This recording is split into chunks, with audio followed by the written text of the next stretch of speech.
ಒಬ್ರು ಬರ್ಲಿಲ್ಲಲ್ಲ, ಏನಾಯ್ತು ಇವ್ರಿಗೆಲ್ಲ ಅಂತ.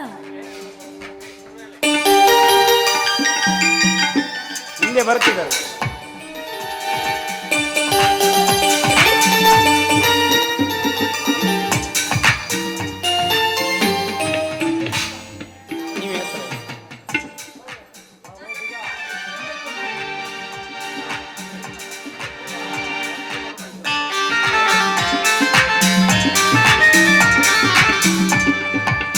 ಸೂರ್ಯ, ಭರತ್, ಈಗಲಾದ್ರೂ ನಿಮ್ಮ ಅಣ್ಣನಿಗೆ ಸರಿಯಾಗಿ ಬುದ್ಧಿವಾದ ಹೇಳಿ.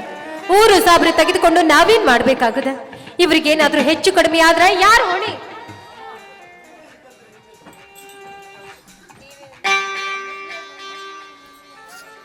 ಸೂರ್ಯ, ಭರತ, ಈ ನಿಮ್ಮ ಆಶೀರ್ವಾದ ಇದ್ದರೆ ನನಗಷ್ಟೇ ಸಾಕು. ಸವಿತಾ, ನನ್ನ ಬಗ್ಗೆ ನೀನೇನು ಚಿಂತೆ ಮಾಡಬೇಡ. ನಾನು ಹೋರಾಡುತ್ತಿರುವುದು ನನ್ನ ಹೋರಾಟಕ್ಕೆ ಪ್ರತಿಯೊಬ್ಬ ತಂದೆ ತಾಯಿಯವರು ಆಶೀರ್ವಾದ ಮಾಡಿದರೆ ಅಷ್ಟೇ ನನಗೆ ಸಾಕು. ಇದು ನನ್ನ ಹೋರಾಟವಲ್ಲ, ಪ್ರತಿಯೊಬ್ಬ ತಂದೆ ತಾಯಿಯವರ ಮನಸ್ಸಿನ ಹೋರಾಟ.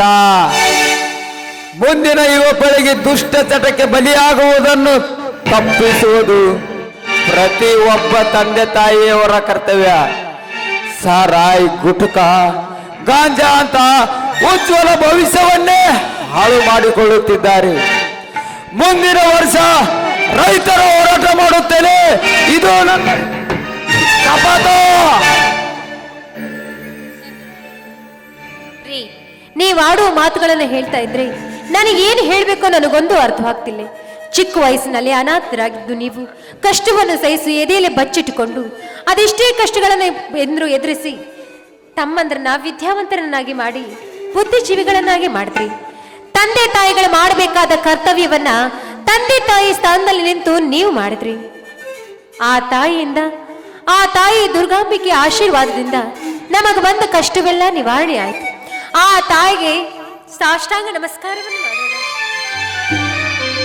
ತಮ್ಮ ಸಿಂಹಾದ್ರಿ, ನೀನು ಈ ಹೋರಾಟ ಮಾಡಿ ಊರಾಗ ಬಾರ್ನ ಅಂಗಡಿ ಬಂದ್ ಮಾಡಿ ಈ ಸಣ್ಣ ಹುಡುಗರಿಗೆ ದೊಡ್ಡ ಸುಚ್ಚ ಚಟದಿಂದ ಬಲಿಯಾಗಿ ಅವ್ರವ್ರ ಕೊಳಾಗ ತಾಳಿ ಉಳಿಸಿದಪ್ಪ. ಹೋಗ್ಲಿಲ್ಲ ತಮ್ಮ, ನಿನಗೆ ದೇವ್ರ ಸುಪ್ಪಾಗಿರ್ಲಿ.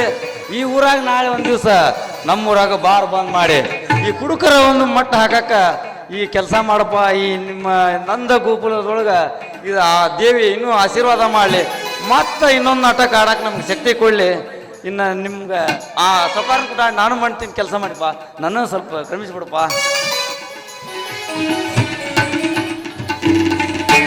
ಬಲೋ ಭಾರತ್ ಮಾತಾ ಕಿ ವಂದೇ, ಬಲೋ ಭಾರತ್ ಮಾತಾ ಕಿ. ಜಯರಾಜನಿಗೆ ಜಯ, ಜಯರಾಜನಿಗೆ ಜಯ. ಜಯ ಜಯ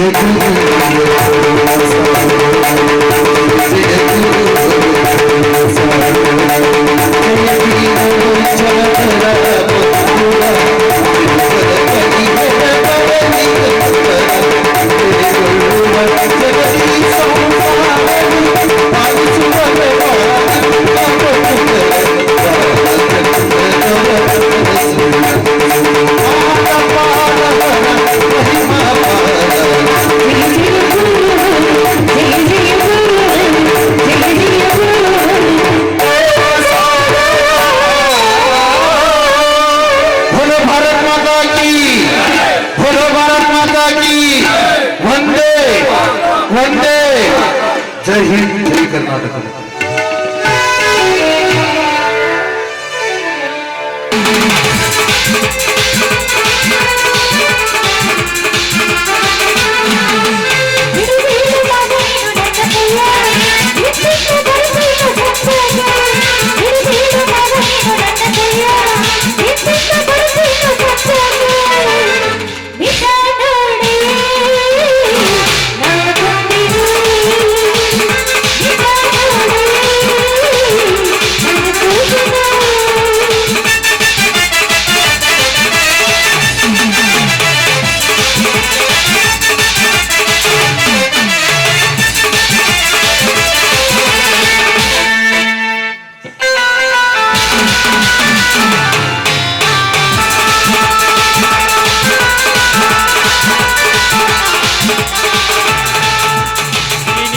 ತಂಪಾದ ಗುಲಾಬಿ ನಿನಗಾಗಿ ತಂದೆ ನೀವೇನು ಮಂದಿ